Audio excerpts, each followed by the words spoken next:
একবার একজন দরবেশ সাহেব রাস্তা দিয়ে যাচ্ছেন, প্রতিমধ্যে তিনি দেখতে পেলেন নদী থেকে এক কলসি পানি নিয়ে এক যুবতী সুন্দরী মেয়ে রাস্তা বেয়ে যেতেছে। দরবেশ সাহেব দাঁড়ায় গেলেন আর ওই যুবতীর দিকে এক নজরে তাকায় আছেন, চোখে পলক দেয় না। এরপরে যুবতী থমকে দাঁড়ায় গেল। আধা বুড়া মানুষ, দাড়ি অর্ধেক পাইকে গেছে, দেখতে দেখায় খুব বুজুর্গ মানুষ, কিন্তু রাস্তায় আমার একা পাইয়া এমনি করে তাকিয়ে আছে আর চোখ দিয়েও তো পানি পড়ে। ব্যাপারটা কি? দরবেশ কাঁদে কেন? প্রতিমধ্যে আমাকে একা পেয়ে দরবেশ কাঁদে কেন, তাকিয়ে আছে কেন? মহিলার চিন্তা জাগলো।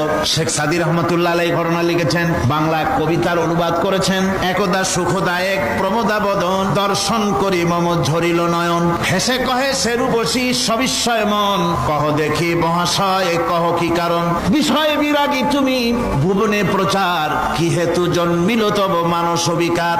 যুবতী মেয়েটি বলছে, ওগো দরবেশ সাহেব, হুজুর সাহেব, আমি একটা যুবতী মেয়ে লোক, রাস্তায় আমাকে একা পেয়ে আপনি আমার দিকে তাকায় আছেন আর কাঁদতেছেন। এই বৃদ্ধ বয়সে ভীমরতি হলে কেন?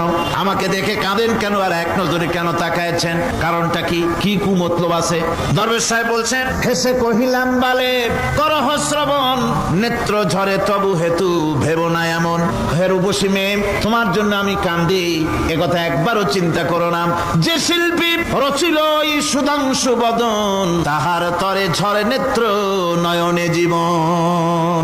তোমার প্রেম পাওয়ার জন্য তোমাকে দেখে লোবাতুর এবং কামুক হয়ে তোমার দিকে তাকায় কান্দি, একবারও ভেবো না। আল্লাহর কসম, আমি কান্দিছি তোমার এত সুন্দর স্বাস্থ্য আর চেহারা যে আল্লাহ রাব্বুল আলামিন বানায় দিলেন। না জানি সেই আল্লাহ কত সুন্দর, যার সৃষ্টি এত সুন্দর, সে আল্লাহ রাব্বুল আলামিন না জানি কত সুন্দর। আল্লাহ পাক সেই সুন্দর আল্লাহ রাব্বুল আলামিনকে দেখার তৌফিক যেন আমরা পাই। জোরে করে আমিন।